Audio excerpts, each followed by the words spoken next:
The Philippine National Red Cross has also mobilized its resources to extend assistance to Metro Manila residents if and when the need arises. For the details, here's Christine Santos.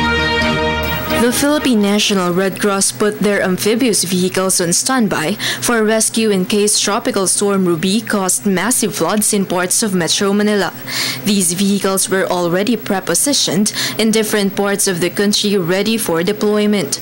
Trucks loaded with food and medicines were also sent in the Visayas region, although it caused far less damage compared to the damages inflicted by Super Typhoon Yolanda. Right now we have prepositioned a lot of our assets. Actually, one of our amphibians, as directed by our chairman Richard Gordon, is right now in Marikina, because Marikina is although mataas siya, but still talagang binabaha siya, and most of our assets in water search and rescue are already alerted within Metro Manila and nearby areas. The Philippine Navy, on the other hand, is continuously filling up their sea vessels with food supplies and medicines which would be sent to affected areas.